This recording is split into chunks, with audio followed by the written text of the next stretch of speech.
Ahí estamos. Okay. Ahora sí. Vamos a dar comienzo a otro encuentro de Inspiradas. Buenas tardes a todos y a todas. Para los que no me conocen y vienen por primera vez, mi nombre es Carolina Testa y tengo realmente hoy la felicidad enorme de darles la bienvenida a este encuentro. Para los que no saben qué es Inspiradas, es una iniciativa que tiene como objetivo difundir el arte y la literatura hispanoamericana acá en Canadá y promover un poco este intercambio cultural entre los países de Latinoamérica a través de esto, que son actividades que nos incluyen a todos y a todas. Son charlas gratuitas, en donde todos y todas son súper bienvenidos. Y si nos dejan, como decimos siempre, los vamos a tratar de inspirar un poquito a nuevas miradas, a descubrir nuevas miradas, nuevas lecturas, nuevos cines y nuevos artistas. Es un espacio totalmente para disfrutar, para hacer una pausita y disfrutar de esto. Antes de continuar, debo decirles que no tiene nada que ver el tema de las libertades individuales, pero voy a mutearlos porque si no se acopla mucho los sonidos. Pero les prometo que hay total libertad acá, no se crean. Y como, hola, ahí estamos, bien. Y como muchos de ustedes saben, Inspiradas es una suma de generosidades. Esto sería imposible hacer estas charlas sin la generosidad de un montón de gente que nos apoya, que difunde, los chicos de Casta Latina, los diálogos online que no para de publicarnos, Correo Canadiense, el Consejo Canadiense de la Herencia Hispana, el Spanish Center, la Universidad de York, y en este caso en particular, el apoyo generoso del Consulado General de Chile acá en Toronto. Y hablando de eso, tenemos en la sala a Marcos Correa, que es nuestro querido cónsul, así que nos va a dar unas palabras de bienvenida. Marcos, el micrófono es tuyo por un ratito nada más. Sí, muy breve. Muchas gracias, Carolina.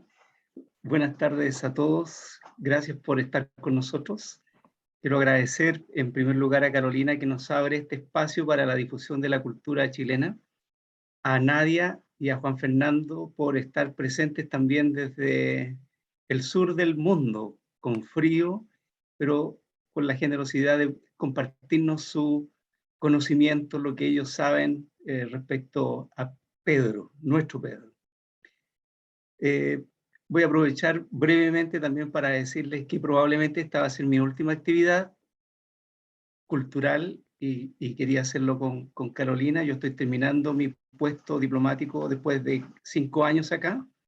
Así es que aprovecho también para mandarles a todos ustedes un abrazo grande, que sigan apoyando a Carolina en sus actividades culturales, también a sus respectivos consulados, donde quiera que se encuentren, y sigamos siendo un vehículo de difusión de nuestra cultura latinoamericana que tanta falta hace acá en Canadá y particularmente en nuestra ciudad de Toronto. Un abrazo grande a cada uno de ustedes y estamos listos para escuchar a Nadia y Juan Fernando.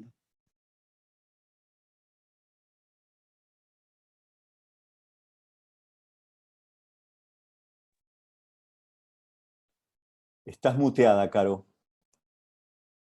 Ay, mira, imagínense, o sea, la fantasía de mi marido.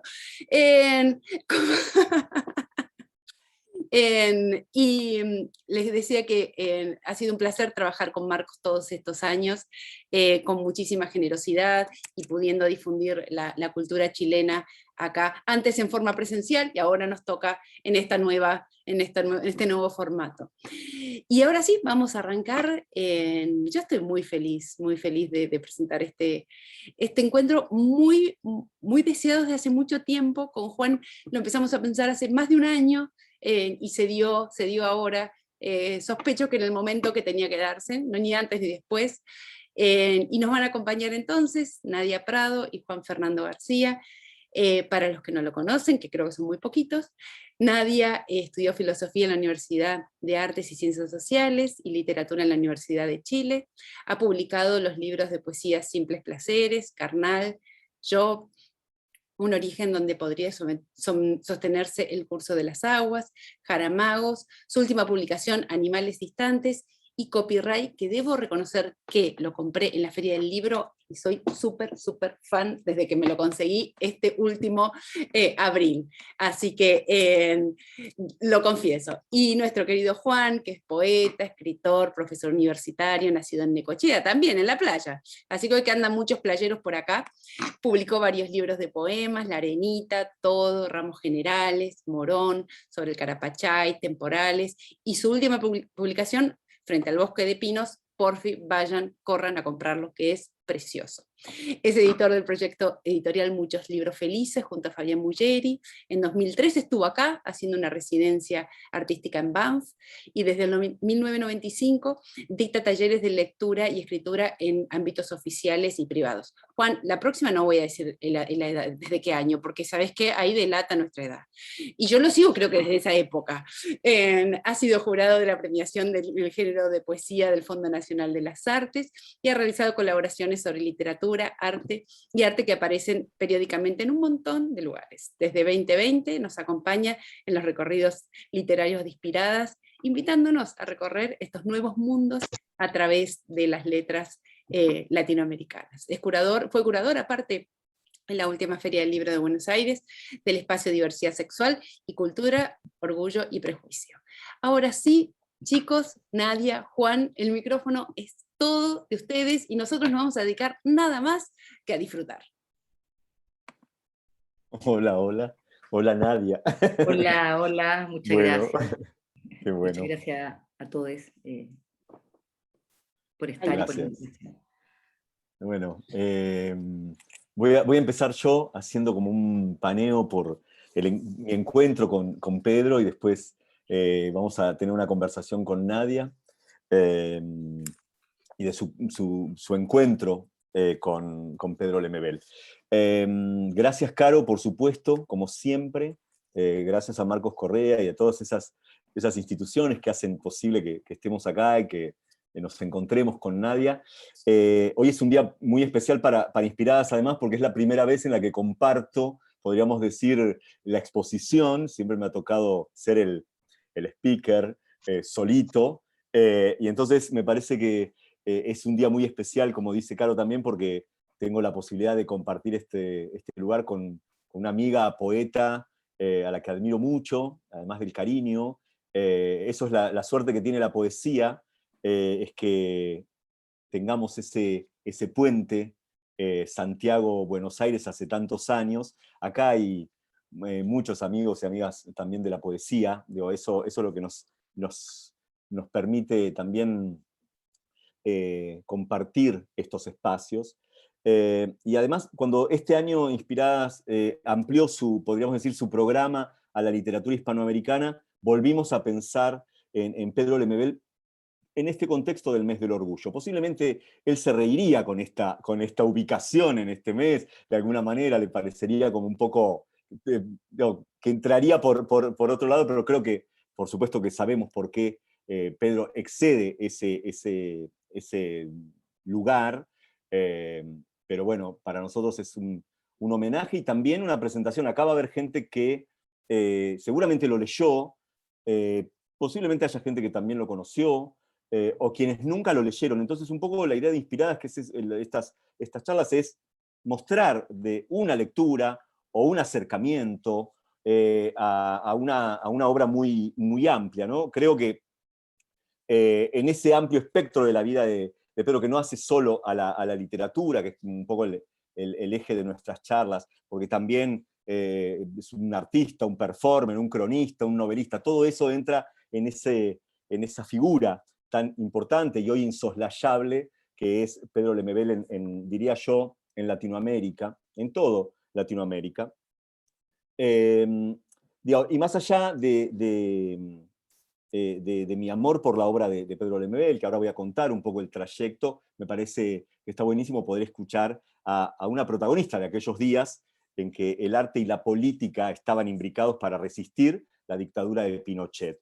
Porque lo que primero tenemos que subrayar sobre Lemebel es que para abordar la obra de Pedro debemos hablar de política también, porque es ahí donde abreva la voz única, o lo que hace justamente la voz única de Lemebel. Entonces, quienes ya nos acompañan hace un tiempo saben que yo hago como una especie de retrospectiva personal, que es como mi encuentro, que no tiene que ver ni con mis estudios académicos, sino un lector que se encuentra en algún momento con un libro, y en este caso voy a contar ese periplo para hablar también de cómo la obra de Lemebel tuvo una suerte desde Buenos Aires, pero también en Argentina, podríamos decir, la suerte que corrió la obra de Lemebel hasta ser la figura consagradísima y convocante que fue Pedro. Por el vínculo que además tenía con Buenos Aires, también desde los años 70, 80, digamos, ¿no? En la dictadura de Argentina y también en la dictadura chilena, en ese momento. Entonces voy a contar un poco de ese periplo, voy a empezar por ahí.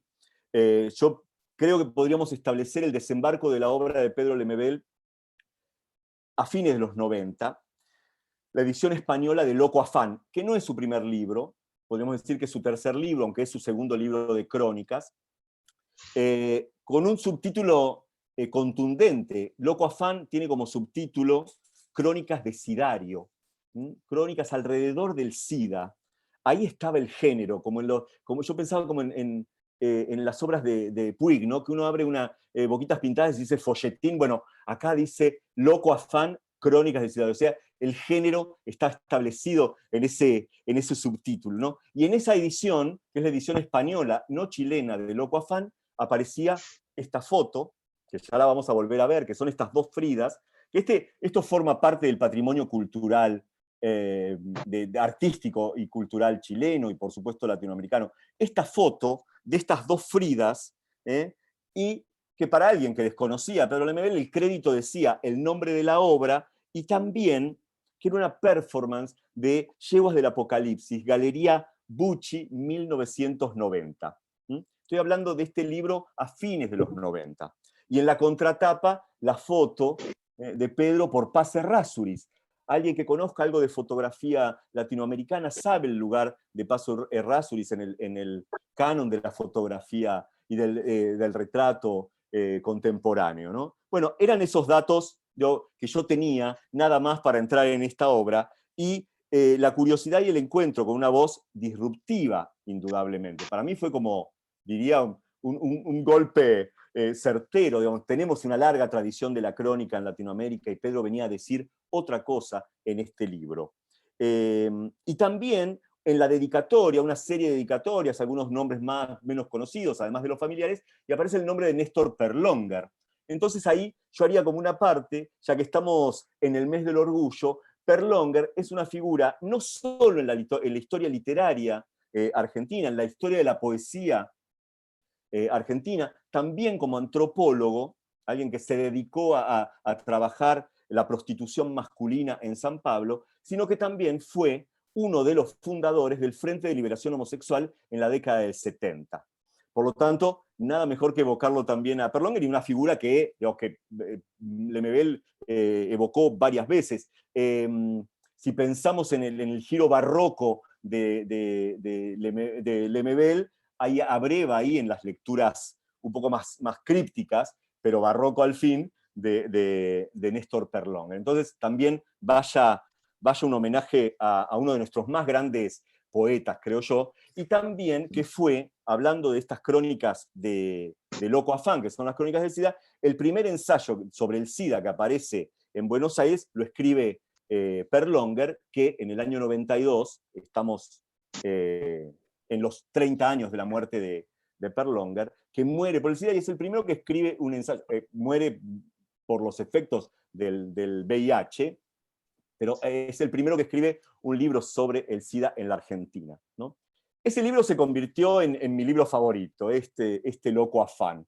Claro, un tiempo después, en el derrotero de las distribuciones, de que eso hablamos varias veces con Nadia sobre los libros que se editan allá, que no llegan acá, tenemos un serio problema. Digo, es el mismo monopolio, pero que no edita lo mismo o no distribuye lo mismo. Digo, estamos hablando de Seis Barral, por ejemplo, que son los libros que ha editado Pedro y que han llegado, pero no se distribuyen de la misma manera. Por lo tanto, después aparecerían en esos mismos años, en cuentagotas, algunos de los libros editados en LOM, de Perlas y Cicatrices, Después vamos a mandar la fotito. Disculpa, Juan, Claro, eso quiero iba a aclarar decir. claro Juan. eso. Mirá cómo vamos a aclarar eso, que después yo paso un poco rápido, y un poco para mostrar cómo cada tapa fue fiel también a reproducir una obra del Lemebel. Estas son un collar hecho de máquinas de afeitar. Tranquilas las obras de Pedro siempre. Bueno, y también las amistades justamente con Chile permitieron que llegara a mis manos La esquina es mi corazón, que es el primer libro de crónicas. Ustedes saben, vamos a hablar de las crónicas un poco, pero que estas fueron columnas radiales que llegaron luego al formato libro. Y un libro de cuentos antes, que de eso vamos a hablar con Nadia también, ¿no? De ese primer libro de cuentos que acá no llegó. Y también en ese cruce voy a hacer un poco... llegó, por supuesto, Tengo miedo torero, que fue su única novela, y que le dio, podríamos decir, una proyección internacional a Pedro. Y Sanjón de la Guada, que vino de Chile en el 2003, con una dedicatoria. Les voy a leer la dedicatoria que me puso Pedro, a quien yo conocí. Eso no te lo podías guardar. No, es que además fue como, en este reencuentro con su obra también fue recordar que en agosto de 2013 le escribió: con todas mis floridas penas, estas letras de emplumado ardor. Para Juan Fernando, besos, Pedro Lemebel. Miren qué lindo, ¿cómo no lo voy a guardar en mi... Atesoro esta dedicatoria, por supuesto. Pero como para no atesorarla, Juan, por Dios. Pero eso es porque alguien lo pidió. Mi fobia no hubiese permitido acercarle un libro de ninguna manera, pero alguien lo hizo, así que... Pero bueno, me voy a ir un poquito en ese recorrido que llega hasta Tengo miedo torero. Estamos hablando de los primeros años del 2000. Su obra va a seguir creciendo, por supuesto. Vamos a volver sobre eso, pero quería contar que en el año 2002 Pedro se presenta en el Centro Cultural Rojas, que depende de la Universidad de Buenos Aires, diciembre del 2002, más o menos como el calor que están viviendo en Toronto, o un poco más en la húmeda Buenos Aires de fines de diciembre. Era como si les dijera el 30 de diciembre, o sea, estábamos con el pan dulce atravesado, y ahí Daniel Molina, que era quien estaba a cargo del área de letras del Centro Cultural Rojas, lo trajo a Pedro, y bueno, por supuesto que tienen mucho para ver de Pedro en YouTube, digo, hay mucho para verlo, pero en ese momento éramos 30 personas. Pedro tenía vínculos con Buenos Aires, como les decía, de años antes, pero todavía no era la figura en la que se convirtió. Entonces éramos unos 30 como mucho, y él, con ese gesto melancólico, con un pañuelo en la cabeza, hizo un leve movimiento de ponerse una especie de peluca, como una cofia, no sé cómo se llama, de perlas facetadas, unos tacos, y entró y se volvió gigante en esa sala desangelada, que no era la sala de teatro del Rojas, sino una salita desangelada, digo, porque tenía unas luces blancas tremendas, como la que tengo acá, y se transformó todo. Y de verdad, digo, eso fue como para mí una de las experiencias más fuertes. Después tuve la suerte de volver a verlo. Mágica. Él lograba eso, creo. Tenía una cosa, digo, bueno, lo performático tenía también que ver con lo teatral, en cómo entraba entre el humor y no sé, la evocación y el recuerdo, hasta a tocar una fibra emotiva, que es lo que uno puede sentir cuando lo lee también. Pero en su voz, en su presencia, era de verdad impresionante. Y se bajaba de esos tacos, se sacaba la peluca y volvía a ser ese Pedro melancólico. Muy, muy gracioso. Después, en el 2005, yo trabajaba en una revista de arte llamada Canecalón, y lo trajimos al Lemebel al Malva, y ahí ya el auditorio del Malva estaba más colmado, habían pasado 3 años, y ya Pedro había empezado a circular estos libros. LOM había empezado a traer los libros a Buenos Aires, LOM, la editorial chilena, que ha editado a nuestra amiga Nadia también. Y entonces, un año después, participa del FILBA, y ya ahí es una estrella del Festival FILBA, también en el Malva. Creo yo que en ese impacto de las crónicas, esa voz, ¿no? que podía hablar de la política de los cuerpos, del SIDA, del lugar de la disidencia sexual en un momento, ya en unos 20 años atrás, y un lenguaje barriobajero, diría él, pleno de musicalidad y sensualidad. Creo que eso se corporizaba cuando se subía al escenario. Creo yo, además, que quien lo haya visto podría, ¿no? O quien haya buceado en la infinidad de videos que hay en la red, va a coincidir conmigo en esto, ¿no? En esa conmoción que provocó ese primer encuentro. En las tres instancias, él leyó un texto fundamental para la historia, creo yo, a esta altura, podría afirmarlo sin que se preste a discusión. El manifiesto, hablo por mi diferencia, es un texto capital para pensar la diversidad sexual en Latinoamérica, inscripto en esa historia, eso que lo va a unir seguramente a Perlonger desde la mirada política también, y a todos los que vienen escribiendo también desde ese lugar de diversidad sexual. Para no hablar de disidencias sexuales, que es un poco más discutible. Entonces, me gustaría, para empezar, y también, de alguna manera, para un pie para que entremos en la charla con Nadia, compartir con ustedes el manifiesto, que es un poquito largo, pero que lo van a seguir ustedes en la lectura conmigo, y entramos, y ya estamos, ¿no? en tema. ¿Les parece? Nos parece. Mirá si me dicen que no, ¿no? No, acá somos buena onda. Somos buena onda, Juan. Ahí está. ¿Lo ven? Perfecto. Este manifiesto es del año 1986, pero está incluido en esta selección de Loco Afán.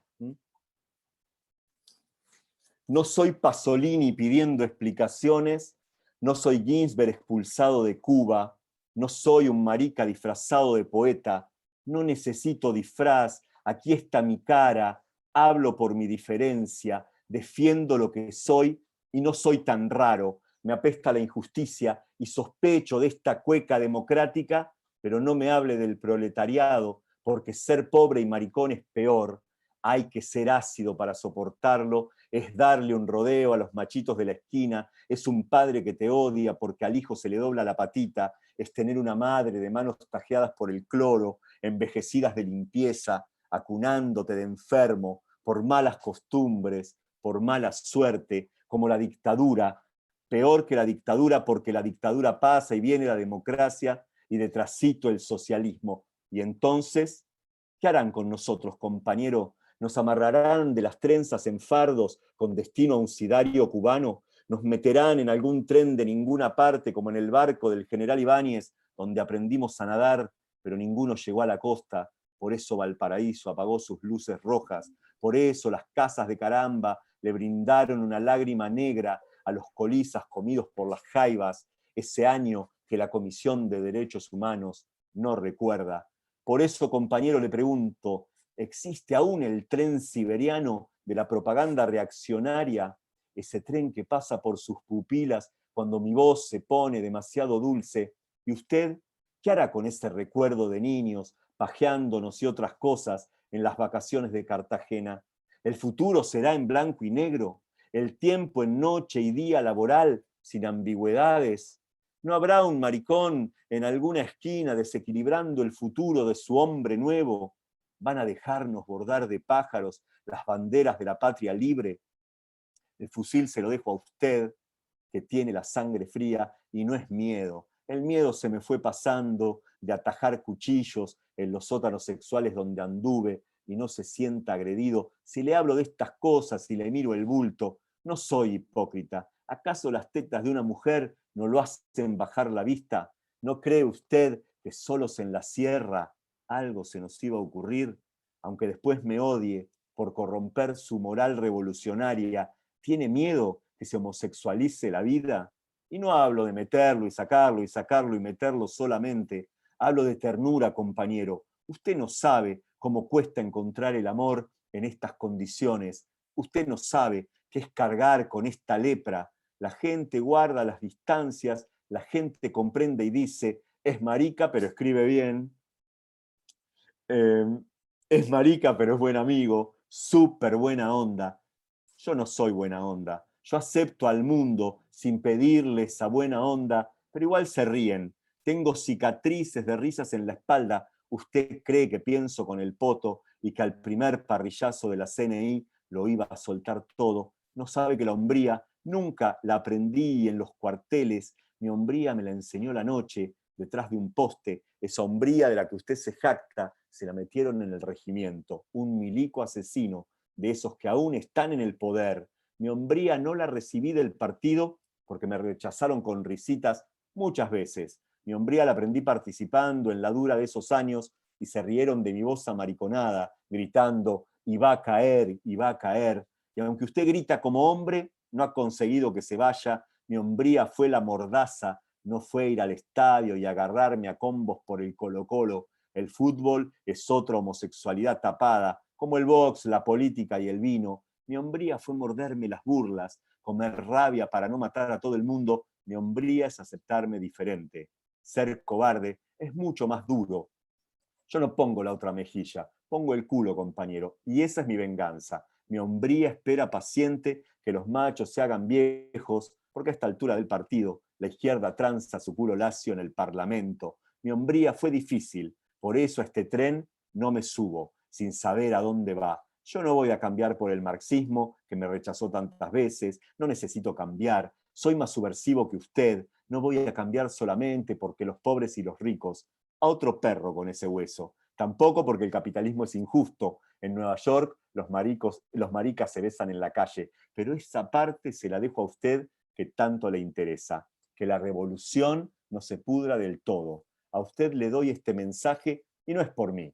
Yo estoy viejo y su utopía es para las generaciones futuras. Hay tantos niños que van a nacer con una alita rota y yo quiero que vuelen, compañero, que su revolución les dé un pedazo de cielo rojo para que puedan volar.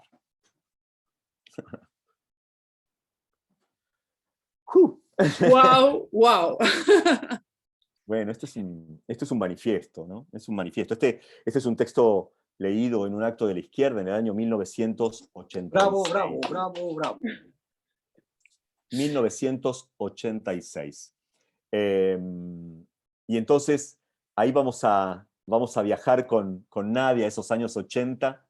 Me gustaría que Nadia nos cuente cómo eran aquellos días en Santiago, y también si podés retomar, yo me quedé pensando un poco en estos días anteriores que charlábamos, cómo era ese Pedro, ese Lemebel antes del Lemebel, ese Pedro Mardones, ¿no? Porque hablábamos de eso hace unos días.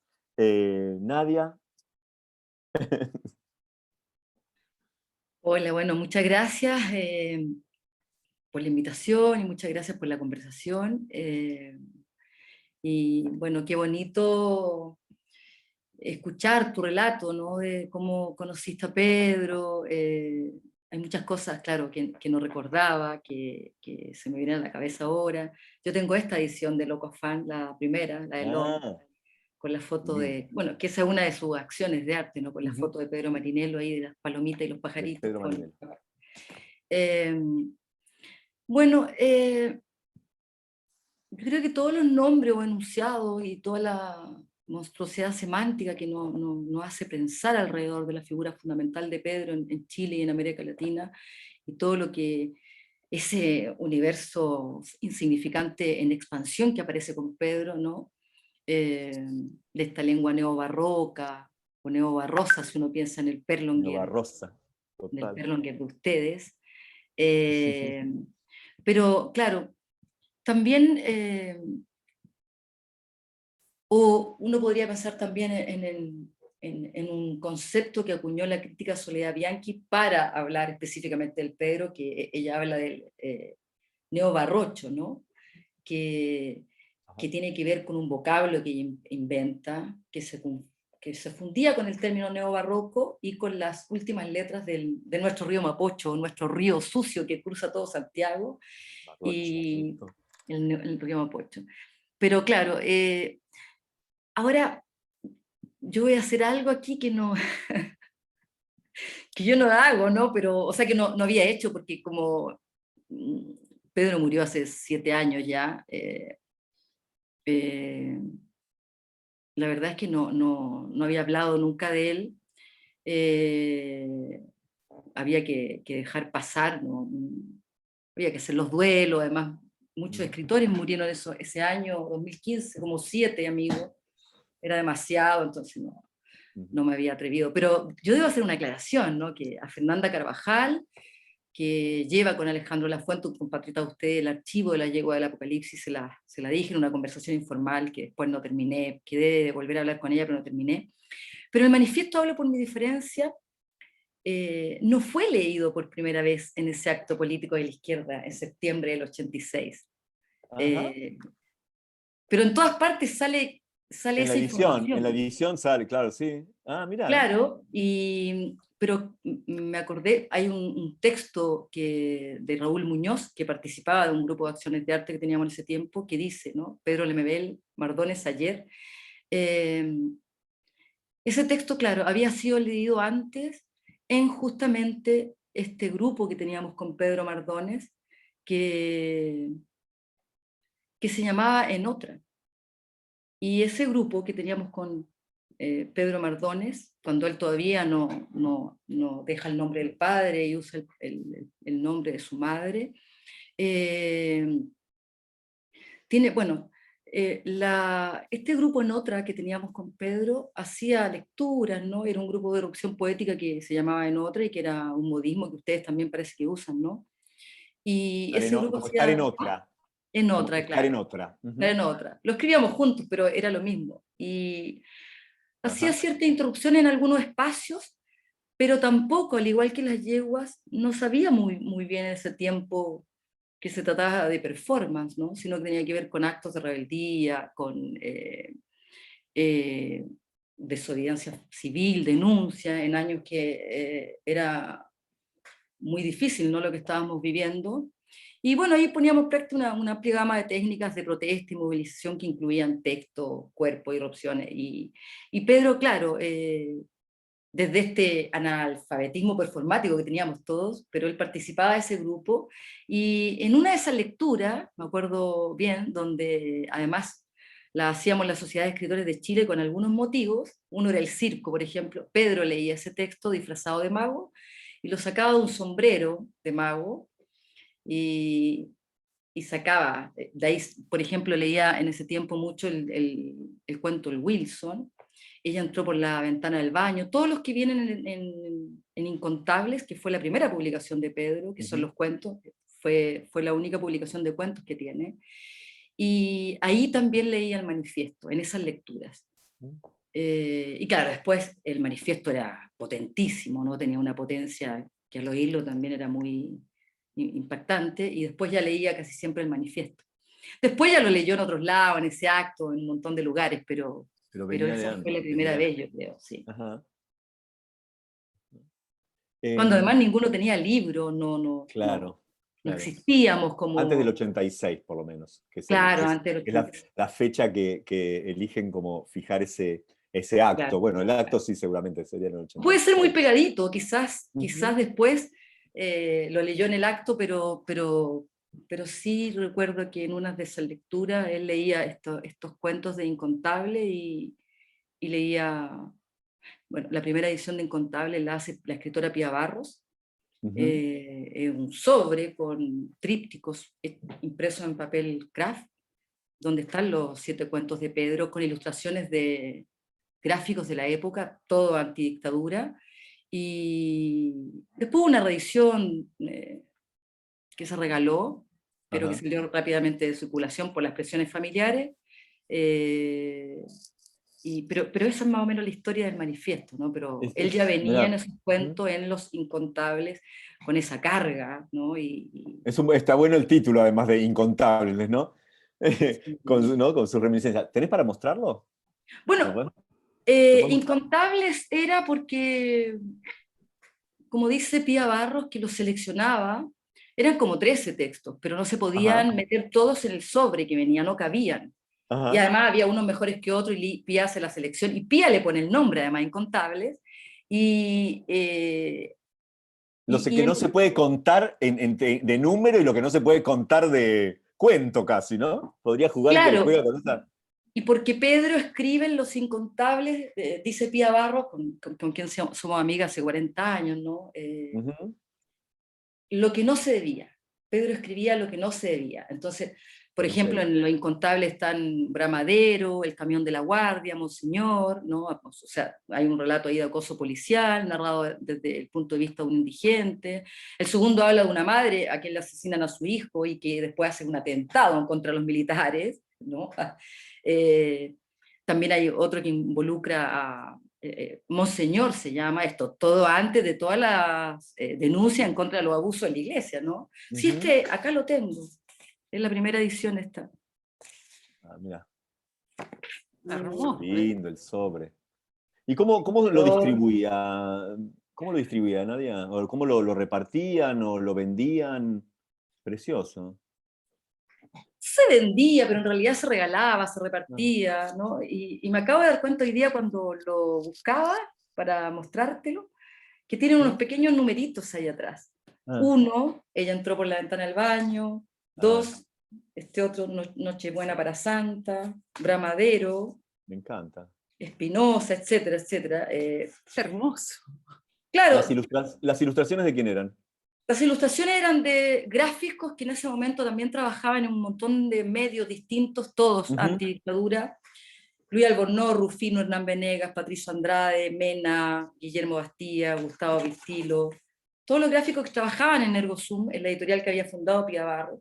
Ya bueno, y acá todavía es Pedro Mardone. Exacto, Ajá. exacto. Esa es la letra de la Pía. ¿Ah? Ajá. Esto sí que es una perlita, ¿eh? Todo esto se hacía a mano, hasta yo pegué cosas con cemento de caucho en una mesa de luz y se pegaban uno por uno, y después se hacían unas planchas.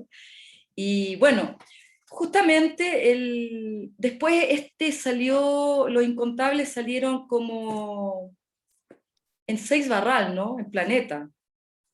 Ujú. Y en la tapa aparece, No llegó acá. seguramente Bueno. Pía cedió los derechos, aparece una ilustración de Rufino, no sé si ustedes han visto el libro, esa es la ilustración que No, sale. no, acá Si no buscan el llegó. libro de 6 Barral, Planeta, esa es la ilustración que sale en la tapa, y eso eran Los Incontables, ¿no? El comienzo, antes de ser Lemebel. Antes de ser Lemebel. ¿Podemos ir hacia las yeguas, Nadia? Y Eh, contarles, y podemos mostrar también algunas fotos, pero podemos ir o querés, lo de las yeguas, sí. ¿sí? Bueno, después de este grupo en otra, que nosotros no hacíamos performance, solo que estábamos en esto para poder rebelarnos, ¿no? Contra la dictadura, pero obviamente eso a Pedro le quedó chico. Y él un día, pero tampoco fue algo planificado, un día en una cuneta en la calle, tomando vino en caja con Pancho Casa, era bien marginal todo, ¿no? Bien. Se pusieron a conversar y, bueno, de ahí salió, ¿no? Que podían hacer un grupo de acciones de arte. Incluso Pedro un tiempo, por ahí por el 87, tuvo doble militancia, hizo acciones con él en otra y acciones con Pancho, pero después sencillamente ya se fue con la yegua, él en otra dejó de existir, ¿no? Ujú. Pero estas irrupciones también tenían un poco en la oreja Alcada, ¿no? El colectivo de acciones de arte que en el 79 habían fundado Rosenfeld, Balcel, Reñamel Altí, Raúl Zurita, etc., ¿no? Pero las yeguas del Apocalipsis ingresan ahí. Eh, bueno, lo que ocurre con las yeguas, que obviamente aludían a los jinetes del Apocalipsis, Ujú. iban a traer todo este caos, ¿no? Toda esta plaga, todas estas luchas, ¿no? Ya no eran hambre, plaga ni de ese tipo, sino que eran un montón de luchas que se avecinaba, que eran las luchas de las minorías sexuales, étnicas, sociales, ¿no? De mapuche, feministas. En ese contexto aparecen las yeguas del Apocalipsis, que cuando aparecían a la gente le daba terror, ¿no? Y Claro. en el fondo las yeguas No era para menos, Nadia. todos se aterrorizaban, digo los artistas, los políticos, porque las yeguas en el fondo Claro, lo que hacían era raíces de todo, ¿no? Del medio artístico, cultural total. chileno, medio burgués, medio serio, de la comunidad de escritores. El medio en ese tiempo además era bastante ciútico, bastante más apagado, o estaba muy tomado también por una escritura más política, ¿no? Poética Ujú. política. Pero claro, las yeguas aparecían para desordenar un poco, ¿no? Esto que ocurría en ese momento en Chile, ¿no? Pero... Perdón, hay una tradición por ahí para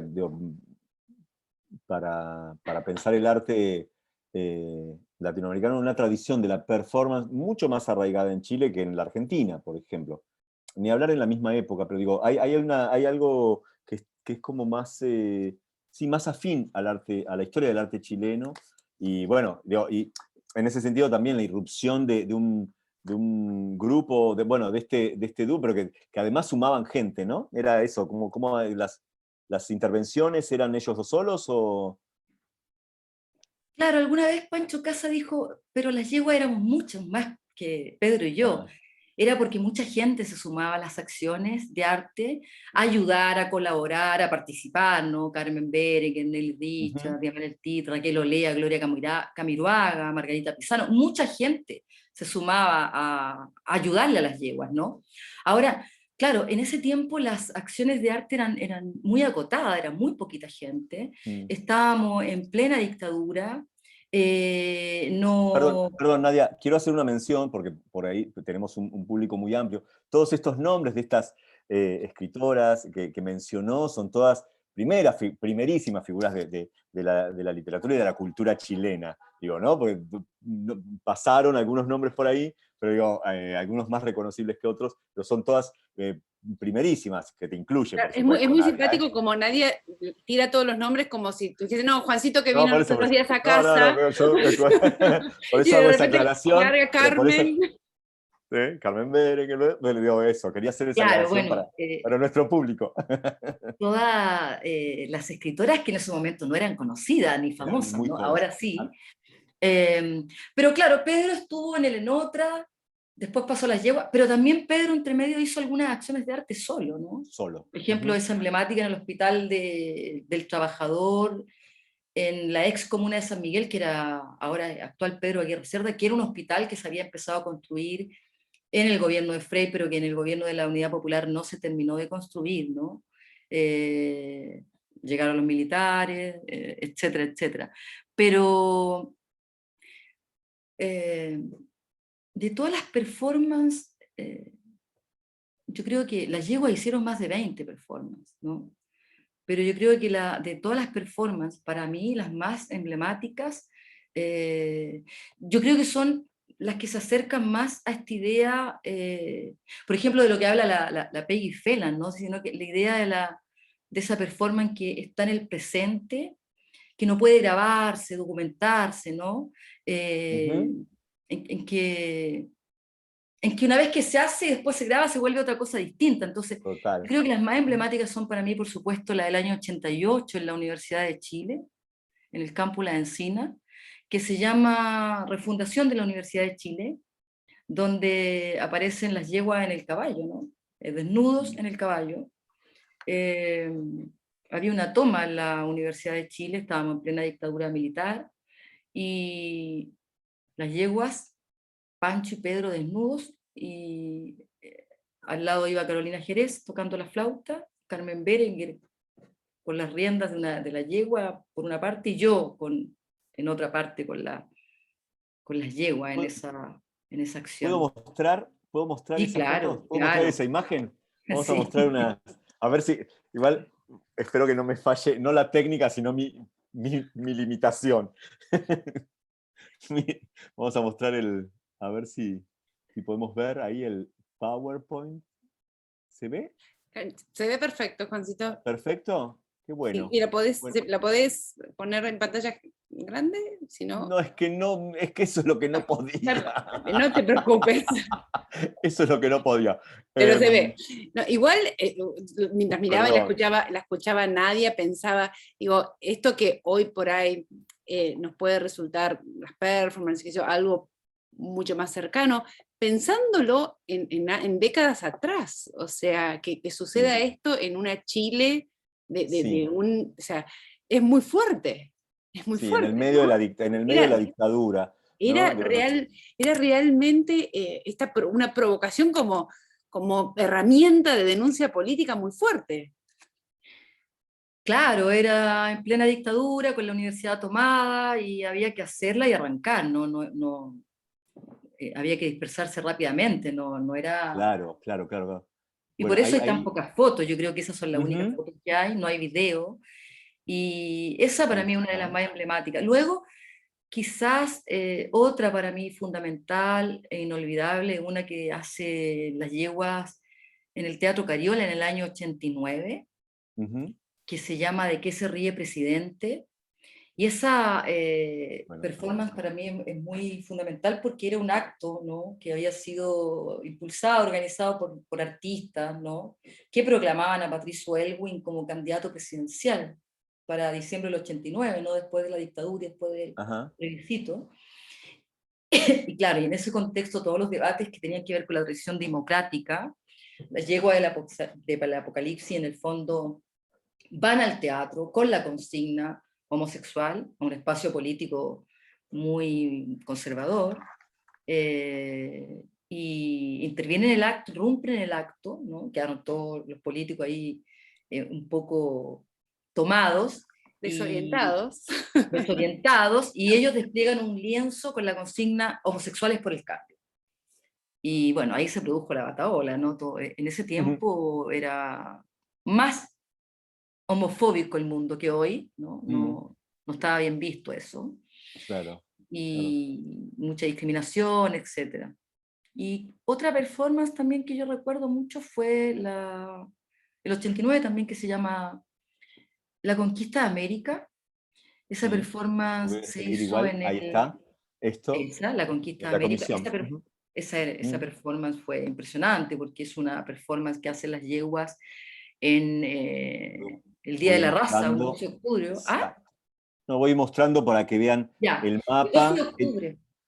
El Sí. mapa, ahí está el mapa, ¿no?, de Ujú, América Latina. El 12 de octubre del 89 la Comisión Chilena de Derechos Humanos, los registros creo que son de Paerrasuri, sí, acá dice que y son de Paso. claro, y la conquista de América, ellos están con desnudos, con unos pantalones negros, eh, y sobre tenían adherido un personal estéreo en ese tiempo, ¿no? Una de estas, con un cassette, estaban descalzos y bailaban sobre el mapa una cueca, sobre el mapa de América del Sur bailaban una cueca, pero antes lo habían cubierto con vidrios rotos de botellas Vidrios. de Ujú, Coca-Cola. Por lo tanto, mientras bailaban se iban cortando los pies, ¿no? Y eso tenía que ver con hacer un paralelo entre el proceso colonial de la conquista, el imperialismo norteamericano, que había ayudado además a los gobiernos militares latinoamericanos, ¿no? Entonces, el fin de esa performance maravillosa que hacen en el ujú. arte era justamente la denuncia, ¿no? Y los crímenes en estas distintas épocas de nuestra historia, ¿no? Eh, También en esa performance ellos citaban a las agrupaciones de detenidos desaparecidos, a las mujeres que bailaban la cueca sola en nuestro país. Ajá. La cueca, el baile nacional, que se baila de a dos, un hombre y una mujer, y las mujeres habían instaurado, las mujeres, la esposa, madre, hija de detenidos desaparecidos, habían instalado ese baile y lo bailaban sola en alusión, ¿no?, a la ausencia de los desaparecidos. Ujú. Ahí, voy a mostrar un poco. Bueno, luego hay mucha ahí, ¿no? Claro, voy a ir mostrando Hay, las fotos que tenemos, así claro, como. están las dos Fridas, cadáveres, lo que el SIDA se llevó, y está la emblemática, por supuesto, las dos Fridas, que era con la foto en el estudio de Pedro Marinello, eh, que también es el que toma las fotos de los Lo pajaritos, que el ¿no? Ese SIDA que se están, llevó, las dos Fridas. Ujú, ahí claro, ahí está. también el contexto era el SIDA, ¿no? Porque Pedro Claro. Lemebel, que está sentado a la derecha, eh, están ahí con los dos con unas faldas mexicanas, desnudo hacia Ujú, arriba, pero con la figura del corazón ahí, y bueno, están haciendo una transfusión, ¿no?, ujú. de sangre. Impresionante. Están conectados por una sonda, están haciendo una transfusión de sangre, ¿no? Esa también fue una performance muy importante. Importante, ¿no? Bueno, ahí están estas son. Voy a mostrar otras imágenes de Pedro en sus distintas posturas y en distintas épocas, ¿no? Hermosas fotos, hermosas fotos. Hermoso.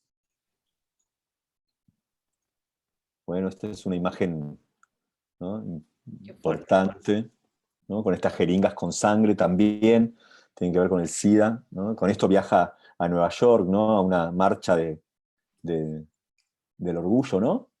Un aniversario de Stonewall también, ¿no? Va con Claro, esta...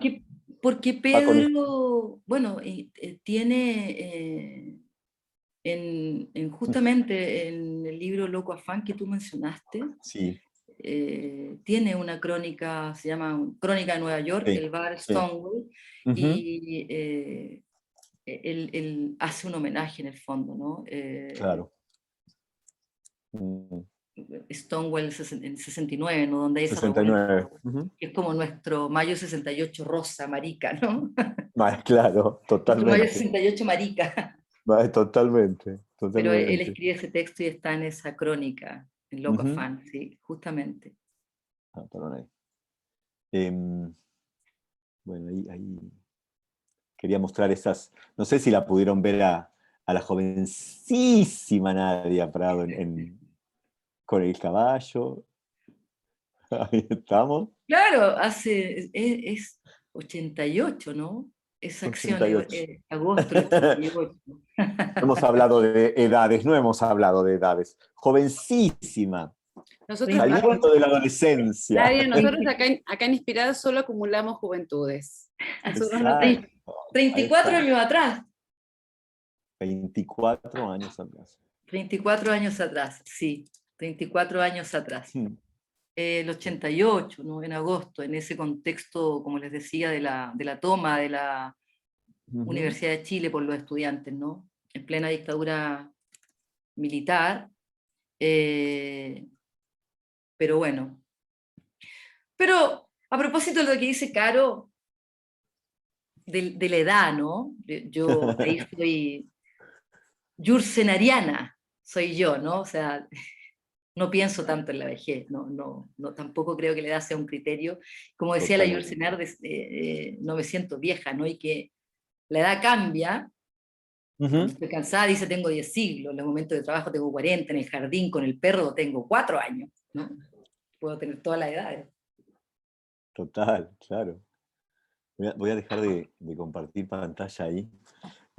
Quería volver, Nadia, si me dejas, a la idea de la crónica. Quería leer un testimonio de Pedro. En estos años se han distribuido acá en Buenos Aires un libro de entrevistas. Hay algunos, por supuesto, hay muchísimas entrevistas, pero yo tengo un fragmento sobre la escritura, lo que él dice sobre la crónica. ¿Por qué? Digamos, de alguna manera podríamos pensar cómo del cuento, igual con todas estas referencias que nadie dice del cuento, y hasta con ese nombre podríamos decir que es, digo, recuerden que las crónicas, en tanto género, empezaron siendo textos para ser leídos en la radio, ¿no? Y dice Pedro, sobre esa lección o sobre la escritura de las crónicas, dice, digo crónica por decir algo, por la urgencia de nombrar de alguna forma lo que uno hace. También digo y escribo crónica por travestir de elucubración cierto afán escritural embarrado de contingencia. Te digo crónica como podría decirte apuntes al margen, croquis, anotación de sucesos, registro de un chisme, una noticia, un recuerdo al que se le saca punta enamoradamente para no olvidar. La crónica fue un desdoblamiento escritural que se gestó cuando los medios periodísticos opositores me dieron cabida en el año 90. Algunos editores se encandilaron, con esas hilachas metafóricas que tenían mis primeras crónicas. Hilachas metafóricas, qué lindo. Creo que pasé a la crónica en la urgencia periodística de la militancia. Fue un gesto político hacer graffiti en el diario, cuentar, entre comillas, sacar cuentas sobre una realidad ausente, sumergida por el cambiante acontecer de la paranoia urbana. Y en la misma entrevista, bueno, le preguntan sobre este paso, ¿no? del Pedro, ¿no? ¿Cuándo y dónde nace Pedro Lemebel cronista? Y que dice, creo que eso da lo mismo. Había demasiados talleres de cuento, dice la cocina del cuento, la jardinería del cuento. La ficción literaria se escribía en la sábana blanca de la amnesia. Había excepciones, algunas escritoras estas que nombró Nadia, y que la incluye a Nadia seguramente también, pero en general se veía venir el boom del novelón cursi, una especie de coro literario del neoliberalismo. Yo no estaba ni ahí. Muchos decían entonces que el Pedro Mardones del cuento era mi destino. Fíjate, creo que en ese momento, 86-87, me empezó a cargar ese nombre legalizado por la próstata del padre. Tú sabes que en Chile todos los apellidos son paternos, como los nuestros, hasta la madre lleva esa macha descendencia. Por lo mismo, desempolvé mi segundo apellido, el Lemebel de mi madre, hija natural de mi abuela, quien, al parecer, lo inventó jovencita cuando escapó de su casa. Y entonces ahí es como donde él liga también ese cambio también a como el Lemebel como también como una crónica, ¿no? Como un gesto de alianza con lo femenino, inscribir un apellido materno. Bueno, quería leer esto porque me parece súper interesante para entender también un poco ese periplo artístico, cultural, literario, ¿no? Y también lo que nosotros podemos ver, digo, en la crónica, no sé si Nadia coincidís en esto, yo creo que en ese paso de la crónica radial, podríamos decir, o de la crónica escrita para la radio, y pasada a la página, mantiene como ese frenesí. Hablábamos del barroco, del neobarroco, del neobarrocho o del neobarroso, pero en esas florituras del barroco, en esos pliegues del barroco, lo que mantiene muy claro Lemebel es la transparencia de lo que quiere decir, ¿no? Más allá de esos pliegues, en ese paso de la columna radial al texto, hay algo que mantiene un ritmo, una cadencia en esa escritura. Uno lee, no voy a decir uno lee un poema porque no es un poema, pero hay algo en la escritura y en cómo va plegando esos sentidos, pero porque piensen en una escucha, uno tiene que entender lo que está escuchando. Bueno, cuando uno lee también tiene que entenderlo, pero a veces el barroco tiene merodea por otros sentidos, ¿no? Y yo creo que hay algo en ese pase que lo mantiene, esa musicalidad que se mantiene en una gramática, podríamos decir, ¿no? No sé, ¿qué te parece? Bueno, sí, también Pedro tenía como uno de sus referentes a Carlos Monsiváis, ¿no? A Carlos Monsiváis, claro. Incluso Carlos Monsiváis El escritor mexicano, uno de los grandes cronista también, cronistas. y escribe crónicas también, entre otras cosas, pero incluso hay un prólogo de una reedición de La esquina de mi corazón, donde hay un Totalmente. de Monsiváis.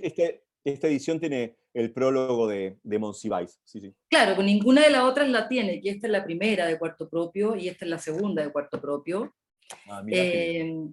Claro, yo creo que Pedro antes de Disculpen, entrar a esto es Radio un duelo de Chile, titanes, chicos. O sea, cada uno saca su aparte que versión, es sacó. una cosa hermosa.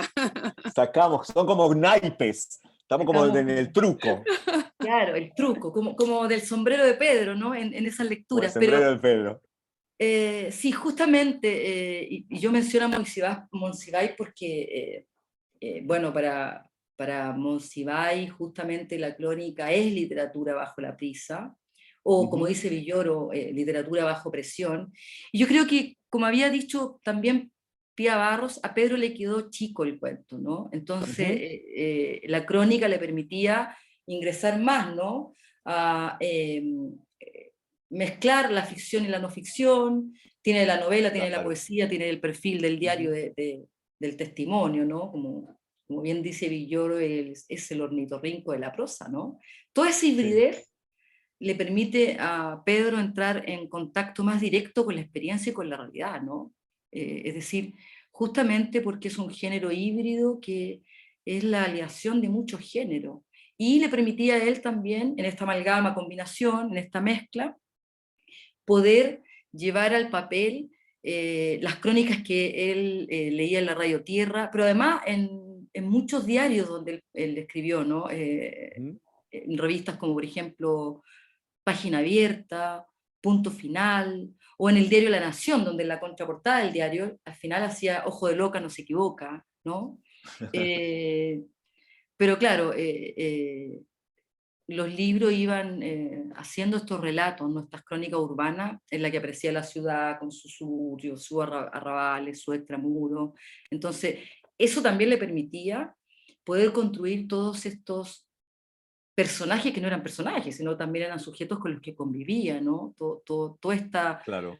lenguaje de... Una infinita galería de personajes, Claro. eso, los cercanos, los del Zanjón de la Guada, y también personajes reconocibles desde, no sé, pienso las crónicas sobre Silvio Rodríguez, Joan Manuel Serrat, sobre Madonna, sobre Liz Taylor, Silvia Boló, sobre el la mundo Cecilia gay, Boloco. sobre la Cecilia Boloco. Bueno, justamente de Perlas y Cicatrices posiblemente sea el libro de crónicas más chileno, porque hay toda una galería de personajes que para nosotros tenemos que retraducir o buscar quiénes son. Bueno, Cecilia Boloco sabemos quién es. Pero digo, ¿no? Como ese libro es mucho más chileno en el sentido más local, ¿no? También, por supuesto, que el lenguaje para quienes leemos las crónicas de Pedro, tenemos que hacer una traducción. Yo he aprendido un montón de términos como enseña la literatura en general, ¿no? Como cuando uno lee una traducción española y aprende términos que en el uso cotidiano no tiene. Bueno, también uno tiene que hacer ese aprendizaje con los términos coloquiales, ¿no? Como el argot de urbano, barrio bajero, diría. Hay un término que le gusta usar a María Moreno también para entrar en esa tradición de la crónica. Lo nombramos a Monsiváis, a Lemebel, y nuestra María Moreno, que entronca directamente con esa crónica, ¿no? Claro, María Moreno también la tenía él ahí, no en la oreja, pero Total. todo esto, ¿no? Que tiene que ver con la entrevista, la autobiografía, todo esto, incluso el teatro, ¿no? Grecolatino, etcétera, todo entraba ahí, ¿no? Porque, bueno, como dice Leila Guerriero, la crónica del momento del otro, y Pedro hacía ingresar a todos estos personajes y todas estas jergas, ¿no? Es lindo, claro. Y además que la crónica, al igual que la poesía, su esencia es dialógica, ¿no? Entonces, ahí, como la poesía, ese discurso es su propia ley y su propio fin, ¿no? Donde todos entran y participan, ¿no? Como espectadores, como lectores. Entonces, bueno, y ahí aparece, ¿no? Su primer libro de poesía maravilloso, que es La esquina es mi corazón, es decir, está Lo incontable, que son los cuentos, que nunca más escribió cuentos, él. Y después está este primer libro, que es La esquina en mi corazón, donde ya están todas estas crónicas, no sé, como 20, ¿no? Donde aparece todo agudizado ya en lo que estaba en los cuentos, y aparece el Pedro ya con la corona de jeringas, etcétera, etcétera. Entonces, claro, en el contexto de la dictadura también, ¿no? Lo que ocurre con las crónicas en general, en todos sus libros, pero era el hito, La esquina de mi corazón, porque cambió la literatura chilena, fue un estallido, ¿no? En medio de esta escritura, de este novelón cursi del que él mismo está hablando, porque lo que él viene a mostrar es a mostrarnos a boca de jarro lo que vivíamos, ¿no? Un mundo hostil, la dictadura, los asesinatos, lo clandestino, lo secreto, justamente en un país que es como Pedro decía, que Chile era como el té con leche, como aguado, como sin gusto, ¿no? Que le gustaba esconder todo debajo de la alfombra. Bueno, ese Chile, el que está evidenciando, denunciando, está mostrando ahí en el libro las minorías, los homosexuales, todas las prostitutas, estos sujetos marginales, ¿no? Es decir, él despliega ahí una multiplicidad de operaciones y recursos estéticos, emerge una conciencia, una sensualidad subjetiva nunca vista en nuestro país, cuya estética fallada, decorativa, monumental, todo lo que tiene el barroco, ¿no? Se aleja justamente de las formas serias, uniformes de la escritura que ocurría acá, ¿no? Una escritura oficial, podríamos decir. Digo, porque hay algo de eso también, ¿no? Como de una especie de escritura de la contracara. Yo digo escritura oficial en el sentido más mainstream, ¿no? Pero sobre este truco que hicimos con los libros y con las ediciones, yo quiero subrayar una cosa. Me ganó Nadia, pero lo que quiero decir es que ese trayecto editorial que muestra Nadia también habla del lugar de Pedro, hasta llegar a las editoriales monopólicas, porque habla de Cuarto Propio, habla de LOM, que son editoriales chilenas, con amplísimos catálogos, pero netamente chilenas, ¿no? Digo, por supuesto la primera edición de Incontables, pero también eso, habla también de ese lugar, de pertenencia también alrededor de algo que es un fenómeno también cercano a la poesía de los 80 acá, un territorio más de mujeres, ¿no? Cuarto propio, por ejemplo, ¿no? Mostraste Bueno, un libro. Entonces me parece también que lo tenemos que ubicar en ese lugar, en ese camino, en ese periplo, que después, por supuesto, llega a las editoriales internacionales, ¿no? claro, sus más cercanas eran las escritoras mujeres y la editorial Cuarto Propio, que era una editorial de mujeres, hecha por Hermosa. mujeres, saca su primer libro, después se desplaza a LOM, también una editorial independiente más pequeña en ese momento, ahora LOM es un monstruo, pero, y de LOM ya aparece la compra de derechos del extranjero, también su amistad con Bolaño y ya Anagrama, y ahí estalla, ¿no?, al mundo. Pero claro, ahí se radicaliza, ¿no?, lo que estaba en los cuentos, lo que estaba en su primer libro, que es donde la escritura del MBL opera su máximo artificio, viene a cuestionar y a dislocar, bueno, esta novela más clásica que había en Chile, este país color té con leche, y justamente ya empieza a aparecer lo notorio de esta escritura, que es su barroquismo, su neobarroquismo, ¿no? O lo que él mismo llamó, empieza a aparecer esta escritura que tiene mucho de lo marginal, pero tiene este borde con encaje que decía él, ¿no? Que era como la cornisa de su arte, también decía Pedro. O sea, esa elaboración que tenía que ver con los márgenes, ¿no? O con los límites institucionales, o como yo también me acuerdo algo muy lindo que decía Guadalupe Santa Cruz cuando escribía de Pedro, decía que Pedro escribía con la espléndida tinta de la mala leche, ¿no? Pero que esa tinta de la mala leche también era una ternura desamparada, ¿no? Pero que era una ferocidad, pero muy minuciosa, ¿no? Y junto con eso, él en todos los libros recupera el tono popular, ¿no? Se resiste un poco al rigor de los textos, ¿no?, y de la sintaxis, en la subversión de lo popular, del escritor que dice lo que se le antoja y lo que piensa, ¿no? Bueno, Soledad Bianchi también, que es una crítica chilena que ha estudiado mucho a Pedro, dice ella, bueno, dice que la escritura de Pedro era un guante de áspero terciopelo. Un guante de áspero terciopelo. Lindo. Claro, pero está mostrando en todos los textos, en todos los libros, la hegemonía, la crueldad, ¿no? Las distintas subalternidades, el mundo, la ciudad que se está manifestando ahí,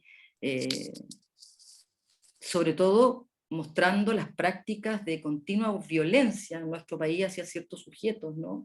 También está mostrando, como él venía de Diario Independiente, la sociedad mediática, ¿no?, y los medios de comunicación hegemónicos que imperan, ¿no?, aún en Chile, que imperan, ustedes ya no sé si estarán al tanto de lo que está haciendo, ¿no?, la propaganda de la derecha en contra de la Constitución, tenemos que votar el 4 de septiembre por el apruebo y el rechazo, y es insólito. O sea, tienen todos los medios, tienen todas las fake news desplegadas. Entonces también los textos de Pedro hablaban de esa sociedad mediática tomada por estos medios hegemónicos. Son esos los sujetos que se están manifestando en todos los textos de Pedro. Está mostrando todas esas relaciones jerárquicas de género, sociales, sexuales, de raza, etaria. Es decir, lo que él hace, de alguna manera, es ingresar, ¿no?, en este melodrama, o en esto cursi que tenía la novela chilena, y lo desgarra, ¿no?, y muestra, resignifica eso. Entonces, claro, es un estallido simbólico contra la estructura binaria, monolítica de los géneros hegemónicos, etcétera, ¿no? Es decir, y lo interesante de él es que pone en este lenguaje tragicómico, exagerado, ¿no?, monumental, todo. No, nos tira la cara, no a mí, porque, bueno, estábamos en el mismo lugar de las diferencias sexuales, o de la disidencia sexual que a mí no te gusta, pero a la sociedad pacata chilena le tira esto a la cara, y bueno, ahí hay una explosión, ¿no? La sociedad chilena es una sociedad muy pacata, muy clasista, muy segregada, puesto que no tenemos educación gratuita, entonces ha sido y es un mundo muy elitista. Los cuerpos no se cruzan ni se mezclan libremente en las universidades, hasta hace pocos años, cuando Bachelet firma un decreto presidencial y pueden entrar con beca los estudiantes más pobres. Fue lo primero que nos arrebató la dictadura, ¿no? La educación. Entonces, las clases bajas no llegaron a la universidad hasta mucho tiempo después, o las que llegaron se endeudaron por 20 años para poder estudiar. Entonces, todo eso lo trae Pedro en todas sus crónicas, y específicamente con La esquina en mi corazón y con Loca Fan ya se consolida y es un estallido, ¿no? O sea, hay por supuesto muchas crónicas autobiográficas, pero yo creo que lo que más aparece es esto descarnado, o aparece esta cartografía del deseo, bueno, todo este devenir, ¿no? Devenir que si uno piensa, bueno, si uno piensa en Deleuze, el devenir es el contenido propio del deseo, ¿no? Es decir, desear justamente es pasar por devenires, y era lo que no había en la sociedad chilena, no había eros, no había deseo, ¿no? La dictadura había cortado todo eros, pero claro, no es una generalidad ni una totalidad, menos una mayoría ni una universalidad, sino que hay singularidad. Tampoco es una escritura que tenga que ver con ninguna, por ejemplo, aprehensión extática, sino que muestra el mundo en su flujo, ¿no? Es decir, en devenir, y el devenir es una realidad, y muestra la consistencia misma de lo real, tal como es, ¿no? Que era lo que no veíamos. No estaba en los medios, no estaba en las revistas, no estaba en la escritura, no estaba en ninguna parte, ¿no? Eso es lo que desterritorializa la escritura del Lemebel, ¿no? Es decir, todo lo que se fuga de eso, ¿no? Bien. Qué bueno, Nadia. Podríamos estar horas escuchándola y compartiendo la escritura de A eso Pedro. le llama, por Vamos, ejemplo, a eso le llama, por sí, ejemplo, Soledad Bianchi neobarrocho, o dice ella algo así como o neobarroco chilense, o la inestabilidad del taco alto, ¿no? la Aparece inestabilidad del también. taco alto. Sí. Está bueno eso. Bueno, tenemos unos minutos, Caro, sé para algunas preguntas, supongo, pero... Podemos abrir, no hay problema. Juan, ¿querías decir algo? Disculpa. ¿Yo? No. Ahora sí, el chat está que arde de felicitaciones, de saludos, nada, de mucho deseo de seguir escuchando. Pueden desmutearse o levantar la mano, como prefieran, si quieren hacer algún comentario, alguna pregunta. Los tenemos a Juan y a Nadia absolutamente para nosotros. Su vigencia es total, dicen, por supuesto, eso es Sí. se ha reeditado su trabajo, todo esto que dicen es así. Sí, No, por su suerte vigencia es sí. total, y ya con el éxito de su única novela, Tengo miedo torero, Claro. y la película. Y la película que original, la primera propuesta de filmar la película, cuenta la historia, que fue de una productora canadiense, aunque no lo crean. Después no se filmó con los canadienses, pero... No, bueno, claro, no es que él desde el 2004, 2005, también había una propuesta de Italia. Él quería, según lo que dijo acá, que quería que Jeremy Irons hiciera el personaje yo creo que la película lava justamente el contexto histórico. Posiblemente no sea el mejor texto de Lemebel, la novela, pero sí también se inscribe dentro de una tradición de novelas históricas y novelas de dictadores, que es lo más interesante que tiene la novela, que es ese contexto que está ahí, y que la película lo lava, creo yo, eso es una apreciación personal sobre la novela. Igual es una novela encantadora, que está bueno leerla. Para muchos, para muchas, para muchos, es una puerta de ingreso a la obra de Lemebel, y siempre eso es bienvenido, ¿no? Si eso Absolutamente. Y vos sabés que en uno de los reportajes él dice que publicar libros de crónicas es también para dejar tranquilos a los novelistas, que creen que les voy a seguir aguando la fiesta de mi éxito literario. Así que tenemos a Sara y Emilia que quieren hacer preguntas. Sí, Sara. Estás muteada, Sara. Muchísimas gracias por la exposición y por el diálogo realmente interesante. No conocía ni siquiera el nombre de este gran escritor o poeta, ¿viste? Siendo argentina, no, nunca lo había escuchado. Es lo mejor que nos puedes decir, que descubriste un nuevo escritor acá en Inspiradas. Es el mejor regalo que podemos tener. Sí, pero me gustaría saber un poco más de la infancia de él y su adolescencia, porque muchas veces todo artista, viste, las obras que hace tanto en escritura, en pintura, lo que sea, es reflejo de la vida de uno. Entonces, y la segunda cortita pregunta, ¿dónde uno puede conseguir uno de los libros de este escritor en Toronto? Ok. Gracias.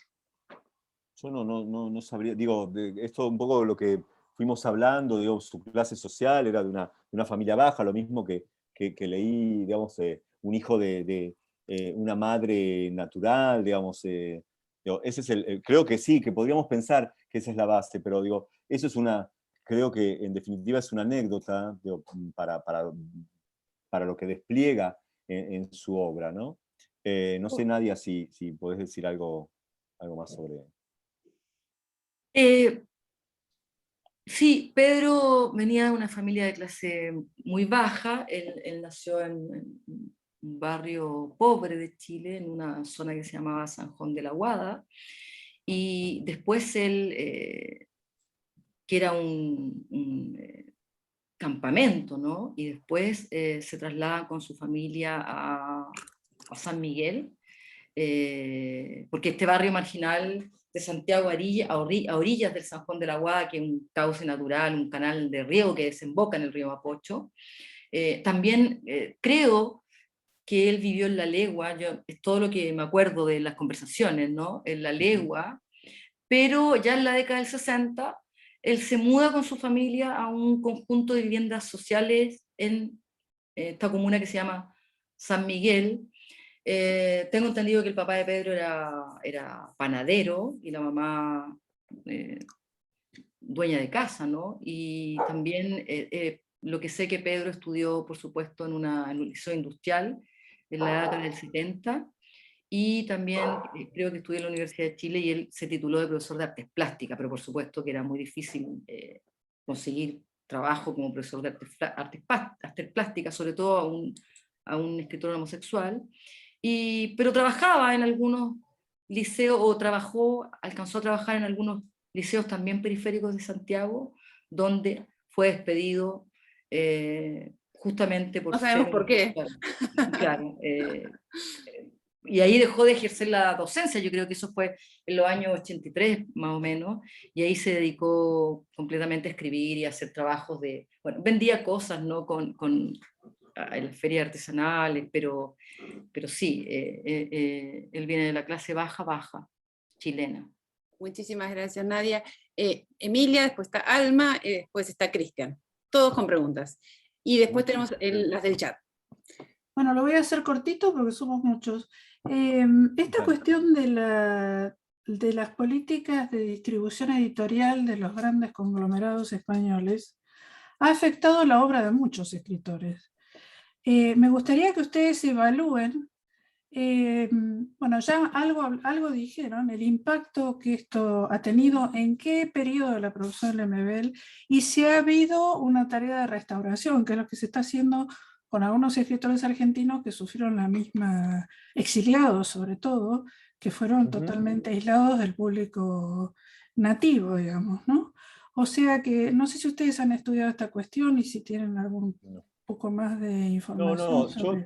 Yo voy a dar una opinión, por supuesto que además tenemos seguramente miradas distintas sobre lo que sucede en Buenos Aires. Nosotros tenemos una amplísima distribución de editoriales extranjeras. Yo creo que su restauración, como decías vos, de esta cuestión, es a partir de Tengo Miedo Torero, donde Seis Barral, que es la editorial que a veces tiene que ver con los acuerdos que hacen los agentes literarios a nivel internacional, pero yo creo que Tengo Miedo Torero permitió que el resto de la obra se editara en el mismo sello editorial.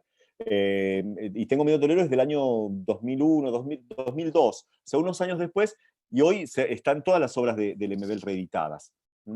pero claro, bueno, estamos hablando de un escritor, digo, tenemos un canal roto a otro nivel, digamos, si no hay una distribución ¿cómo se dice?, de limítrofe, es decir, una distribuidora chilena o argentina, o socios que permitan esa circulación, digo, porque esto estamos hablando de un escritor que llega a un sello internacional, digo, que tuvo una gente como Giovanna Escarmeta, que fue como seguramente quien abrió ese canal, pero creo que después tenemos en otras lecturas, digo, por ejemplo, de poesía, esto que hablamos con Nadia, que no, digo, ni ellos reciben lo que nosotros editamos, ni lo que ellos Sí, el editan fenómeno es lo muy reciben complejo. llegar. Los costarricenses no leen a los hondureños y viceversa. Bueno, por eso, Eso es un es como escándalo. algo general, Sí. y sin embargo, hablamos de los monopolios cuando hablamos del Grupo Planeta, de Random House, de Penguin, digo, que ni siquiera en la región lo amplían. No sabemos lo que sucede en Uruguay. Si yo les pido que a lectores, no digamos, lectores, que me nombren a 4 novelistas uruguayos, vamos a hablar seguramente de algunos que están muertos, digamos, pero no sabemos ni la actualidad, ni hablar de poesía, porque la narrativa siempre gana esa partida. Y después, bueno, creo que lo más cercano ahora y más factible, por ahí lo decía alguien también, es el ebook, ¿no? La edición digital de los libros, que eso sí ha permitido, por un costo mucho más bajo que un libro físico, un papel, esa circulación. Y que Pedro, sin ninguna culpa, piratería cualquiera de esos libros, seguramente. Alma. Sí, él estaba a favor de la piratería. Pero está el cónsul acá, chicos, por favor, evitemos No ese hablemos tipo de de Clark, por comentarios. favor, que esto está grabado. Perdón, preguntaron cómo se llama la película. Perdón, Tengo miedo torero. Tengo miedo torero se llama la película, igual que la novela. Sí, Alma. Perdón. Susani, está ahí. Perdón, sí, Marcos. Alguien consultó dónde encontrar los libros. Índigo tiene ebooks para bajarlo, y en amazon.ca pueden encontrar más ofertas, por lo que puedan estar interesados. Sí. Pueden piratearlos también, pero si los necesitan originales... Vamos a cortar esta parte, Marcos. Si los quieren tener en papel. Mejor el original, siempre. Claro. Claro. Alma, puedes desmutearte. Y si no, hola Alma, y si no, Cristian. De verdad que es bueno acotar que este intercambio y esta presentación de Nadia, de la cual conozco su trabajo poético, ha sido realmente... Perdón, me tocaba hablar a mí. Fabuloso. Pero... Ahora va Alma. Sí, Bueno. Alma. Bueno, no, preguntar no, me emocionó mucho porque uno de mis grandes amigos de Uruguay, yo soy de Uruguay, bueno, escritor, profesor de literatura también, incluso se tuvo que ir a España y escribió un libro de poemas y Rafael Alberti le hizo el prólogo, pero él también murió de SIDA, ¿no? Cuando vuelve de España, y es una de las tristezas que tengo, que cuando vuelvo a Uruguay ya no puedo verlo. Pero lo que quería decir es que ayer hubo una entrevista, si bien tenemos que hablar del poeta en sí, pero quería agregar esto, una entrevista muy buena que le hicieron a Mariela Castro, de Cuba, ¿no? La hija de Raúl Castro. Y ella ha sido una gran luchadora por todos los derechos ay, a mí me sale gay, homosexual. Gay, lesbiana, bueno, todo el colectivo LGTB. Bueno, sí, ahí está. Bueno, cuando tengo que decir, y está muy buena porque ella habla de toda una cantidad de luchas que han tenido y cómo ha evolucionado todo el respeto y los derechos a los homosexuales, lesbianas, etc. Bueno, eso era lo que quería decir. Muchísimas gracias, Alma. Y vamos a googlear, vamos a dejar después escrita lo de la entrevista. Sí, Juan. Sí. No, yo hice así como porque digo, No, vamos Cristian, a hacer... y cerramos buenas con noches a todos y a todas y a todos. Muchas gracias por la presentación, muy interesante el diálogo que se generó entre Nadia y Juan, la verdad que hermoso disfrutar de esto. A mí la pregunta que me surgió es, ¿cuáles fueron las principales influencias que tuvo Pedro para desarrollar su literatura? Porque fue muy prolífico y además variado todo lo que ha escrito, y supongo que ha tenido una inspiración que, bueno, no la han mencionado, pero sería por ahí interesante que, si ustedes lo saben, ¿no? ¿Qué era lo que me inspiraba, o qué autor, si es que hubo alguno que haya sido su mentor, digamos? Gracias. Gracias, Cristian. Bueno, yo, perdón, voy a hacer una mención, digo, un poco de lo que decíamos, cuál es el contexto en el que aparecen las crónicas. Digo, yo no desconozco las influencias que podríamos deducirlas, pero sí, digamos, si pensamos en la inspiración, yo creo que es la realidad misma, eso es lo que inspira la crónica. En esos recortes, ese recorte que dice, las definiciones de crónica que deslizó Nadia, que son tan brillantes, digo, desde Leila Guerriero a Juan Villoro, digo, creo que la inspiración es la realidad y una conciencia, la conciencia de un artista, que no es más que eso, de un escritor cabal, que tiene otra mirada otra mirada cultivada de distinta manera, desde el arte, desde las artes visuales, desde la realidad política y también seguramente de sus lecturas. Creo que la inspiración es eso, lo que le estaba pasando ahí en la puerta de su casa, ¿no? Y la última pregunta que acá pregunta Pablo, porque estamos medio justos de tiempo, ¿cómo era su amistad con, sospecho que es Roberto Bolaños, RB? Si tenían algún dato sobre eso. No Bueno, sé, sí, no sé nada. pero claro, su referente eran cronistas como María Moreno, Néstor Perlonger, de todas maneras, pero también el cancionero popular, ¿no? Latinoamericano. Y él había viajado mucho a Argentina, y yo creo que todo el rock argentino que nosotros escuchábamos en ese tiempo, lo trajo Pedro en los cassettes TDK, Tanguito, Charlie, Morís, etcétera, etcétera. Y luego las escritoras mujeres que estaban muy cerca de él también, ¿no? Pero era referente directo Carmen Berenguer, Diamela Altit, etcétera, etcétera. Pero, y con Roberto Bolaño tuvieron una amistad más tardía,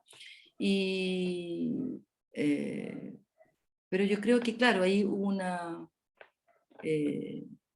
amistad que también, yo creo que Roberto Bolaño quedó bastante deslumbrado con Pedro, y creo que esa fue su salida al sello Anagrama, por ejemplo. Afortunadamente, ¿no? Porque sí, pudo salir Pedro de este valle en el que estamos encerrados nosotros aquí en Santiago, este hoyo detrás de la cordillera, pero sí, los referentes eran más bien populares también, ¿no? Claro, bueno, la música popular, La música eso popular, también, eso es sí. importante.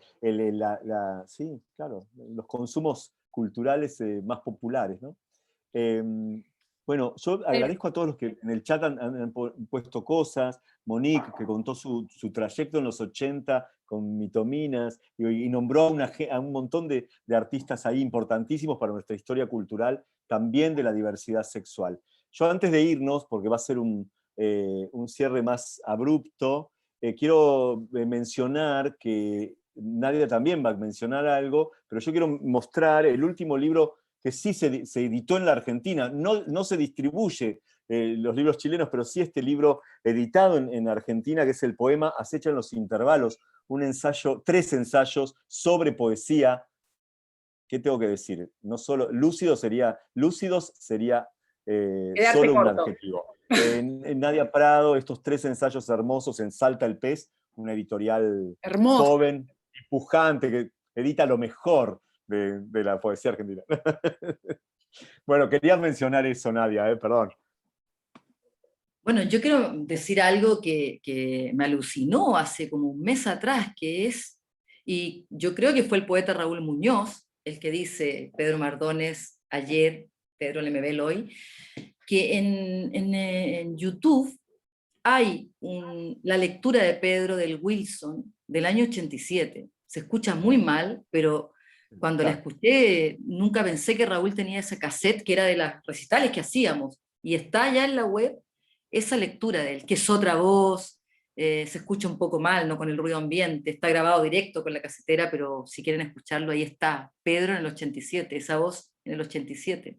Por supuesto, y mira, Nadia, te cuento que nosotros después de esta charla lo que hacemos es mandamos un PDF con todas las referencias que se mencionaron ahora e incluiremos el link de Pedro. ¿no? Sí, Bueno. por supuesto que sí, por supuesto que sí. Bueno. Agradecerles enormemente, infinitamente, este aplauso es para ustedes dos, chicos, ha sido realmente... Para Nadia. Acá no, para ustedes, para todos. Para mi querido Juan.